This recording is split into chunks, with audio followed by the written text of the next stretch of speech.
नमस्कार, मैं हूं विनोद महला। आप देख रहे हैं दा मुद्दा। कई दिनों से बिहार की राजनीति में उथल फुथल मच रही थी और जो खेला होना था, जो खेला हो गया है। नीतीश कुमार ने मुख्यमंत्री के पद से रिजाइन दे दिया है और अब वो भारतीय जनता पार्टी के समर्थन से शाम को नए मुख्यमंत्री के तौर पर शपथ लेंगे। भारतीय जनता पार्टी के विधायक दल के नेता सम्राट चौधरी चुने गए हैं और उप नेता विजय सिन्हा चुने गए हैं। यानी ये दोनों उप मुख्यमंत्री बनेंगे और शाम को शपथ ग्रहण समारोह होगा। नीतीश कुमार 9वीं बार मुख्यमंत्री बनेंगे और नीतीश कुमार ने आज आरोप लगाया कि जो आरजेडी के नेता हैं वो उन्हें काम करने नहीं दे रहे थे, लिहाजा इस कारण से उनसे पीछा छुड़वाने के लिए उन्होंने इस्तीफा दिया है और वो एक बार फिर एनडीए में जा रहे हैं। हालांकि सवाल वहाँ भी बहुत खड़े हो रहे हैं। तो आज एनडीए, खासतौर पर मैं भारतीय जनता पार्टी की बात कर रहा हूँ। भारतीय जनता पार्टी की खुशी का कोई ठिकाना नहीं रहा है। भारतीय जनता पार्टी के नेता खूब थिरकेंगे। एक तो बिहार में उनकी पार्टी सरकार में हिस्सेदार बनने जा रही है। दूसरा, 2024 के लोकसभा चुनाव में अब भारतीय जनता पार्टी के लिए राह बड़ी आसान हो गई है। भाजपा को कहीं ना कहीं डर लग रहा था कि कहीं ये 260 और 280 के बीच में उनका जीत का आंकड़ा न रह जाए। दरअसल भारतीय जनता पार्टी ने दावा 400 पार करने का किया था, जिस तरह पिछली दफा 300 पार का एक आंकड़ा दिया था। हालांकि पिछली दफा 2019 में भारतीय जनता पार्टी इसमें सफल हो गई थी, लेकिन 2024 में वो जमीन भारतीय जनता पार्टी के लिए तैयार नहीं हो रही थी। हालांकि राम मंदिर बना और 22 दिसंबर को अयोध्या में राम मंदिर में रामलला की जो मूर्ति की प्राण प्रतिष्ठा हुई और उससे पूरे देश में एक नया जोश, एक नया उत्साह देखने को मिला हिंदुत्व वर्ग में।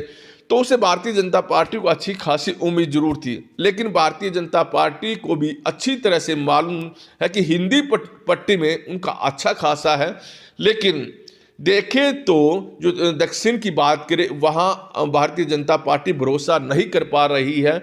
अगर हिंदी बेल्ट की भी बात करें, अगर इंडिया यानी इंडी गठबंधन बनता ये, तो उससे भारतीय जनता पार्टी को डर था कि नुकसान ना हो जाए। तो 3 स्टेट तो ऐसे हैं जब भारतीय जनता पार्टी को नुकसान होने का डर लगा हुआ है। कारण साफ है, क्योंकि जो इंडी महागठबंधन बना है इसके पास खोने के लिए कुछ नहीं था। जो मिलता वो उसकी जोली में ही जाता। तो देखिए, अगर हम बिहार की जो राजनीतिक तस्वीर 2019 की देखें, 2019 में भारतीय जनता पार्टी और जेडीयू दोनों ने मिलकर चुनाव लड़ा था। 17 सीट पर भारतीय जनता पार्टी लड़ी थी और 17 सीट पर जेडीयू यानी नीतीश कुमार की पार्टी लड़ी थी और इस गठबंधन में लोजपा थी। 6 सीटों पर यह है पार्टी लड़ी थी। तो देखें, भारतीय जनता पार्टी ने 17 की 17 सीटों पर जीत हासिल की थी, जेडीयू ने 16 सीटों पर जीत हासिल की थी और लोजपा ने 6 सीट में थी, 6 की 6 सीटों पर जीत हासिल की थी। एक सीट जहां कांग्रेस और आरजेडी का महागठबंधन था, तो कांग्रेस ने 1 सीट जीती थी, 9 पर चुनाव लड़ा था और आरजेडी यानी लालू प्रसाद यादव की पार्टी ने 1 सीट भी नहीं मिली थी। तो देखिए, अगर अब 2019 की हम बात करें, यहाँ सारा समीकरण चेंज हो जाता है, क्योंकि आज से पहले यहाँ जेडीयू और देखें तो आरजेडी और कांग्रेस, ये तीनों पार्टियां और वामपंथी, ये सब लोग महागठबंधन में शामिल होने की तैयारी कर रहे थे और नीतीश कुमार ही इस महागठबंधन की अगुवाई कर रहे थे। लिहाजा भारतीय जनता पार्टी को अच्छी तरह से मालूम है कि अगर यह महागठबंधन बनता है तो नुकसान हो सकता है। नीतीश कुमार ही अगर उनके गठबंधन में आ जाते हैं तो पूरे देश में एक संदेश जाएगा कि महागठबंधन कुछ नहीं है और महागठबंधन की जो अगुवाई करने वाले ही हैं वही अब एनडीए में शामिल हो गए हैं। तो अब इसका कोई महत्व नहीं रहता। 3-4 रोज पहले जो ममता बनर्जी है, पश्चिम बंगाल की मुख्यमंत्री, उनकी स्टेटमेंट भी आप लोगों ने सुनी थी। ममता बनर्जी ने कहा था कि वह अकेले दम पर चुनाव लड़ना चाहती है, उन्हें किसी की भी जरूरत नहीं है और कांग्रेस पर उन्होंने निशाना भी साधा था। खैर देखिए, अगर 2024 में यह महागठबंधन बन जाता तो जेडीयू, कांग्रेस और आरजेडी, तो यह भारतीय जनता पार्टी को नुकसान पहुंचा सकता था। और जैसे जातीय गणना वहाँ पर बिहार सरकार ने कराई थी, तो उसका फायदा भी से महागठबंधन को मिलता, तो यहाँ जो 17 सीट भारतीय जनता पार्टी को 2019 के लोकसभा चुनाव में मिली थी, हो सकता था कि यह आंकड़ा कम रह जाता। इसी तरह से देखें तो हम जो 2019 की बात करें, भारतीय जनता पार्टी को 24.6% वोट मिली थी और जेडीयू को 22.26% वोट मिली थी।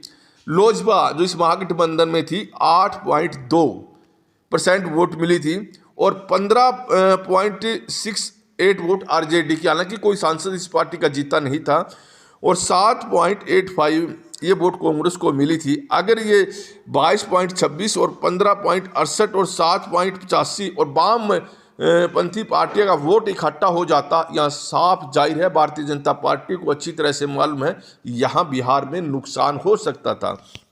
तो इसी तरह देखिए पश्चिम बंगाल में अगर हम जाए तो पश्चिम बंगाल में पहली दफ़ा भारतीय जनता पार्टी ने 18 सीट जीती थी और तृणमूल कांग्रेस को 22 और 2 कांग्रेस पार्टी ने जीती थी, यानी 42 सीटों में 18 एक अच्छा आंकड़ा रहा है। तो ऐसे में अगर महागठबंधन बनता तो यहाँ भी एक मैसेज चला जाता और पश्चिम बंगाल में तृणमूल कांग्रेस की सरकार है, यहाँ भी भारतीय जनता पार्टी को संशय था कि ये 18 सीट वो दोबारा जीत सकेंगे या नहीं जीत सकेंगे।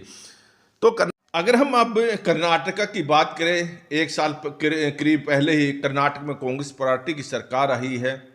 भारतीय जनता पार्टी को विधानसभा चुनाव में करारी हार का सामना करना पड़ा है। तो वहाँ पर भी भारतीय जनता पार्टी की अगर 2019 की बात करें 25 सीट जीती थी और एक सीट पर कांग्रेस, एक सीट पर जनता दल एस, एक सीट पर जो निर्दलीय जीते थे उसका समर्थन भारतीय जनता पार्टी को मिला था। यानी जो ये 25 का जो फिगर है ये भी बहुत बड़ा है।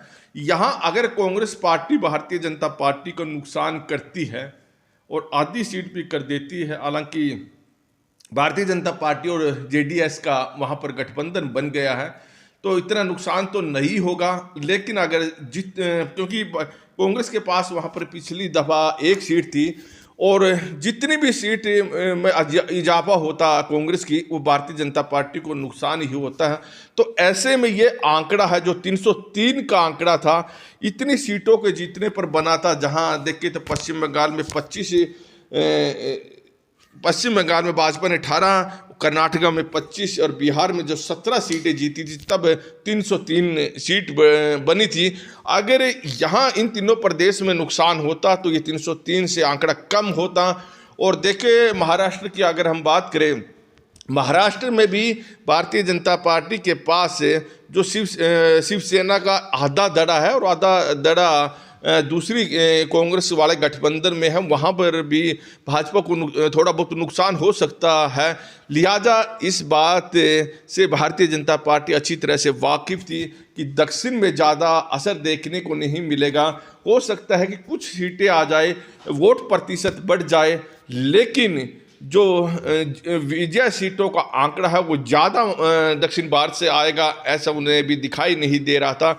लिहाजा अब नीतीश कुमार के एनडीए में शामिल होने के बाद भारतीय जनता पार्टी की स्थिति मजबूत हुई है और 2024 के लोकसभा चुनाव में इसे बुनाएगी भी और राम मंदिर बनाने का श्रेय भारतीय जनता पार्टी खूब ले रही है और इसका फायदा भी उसे मिलता नजर आ रहा है।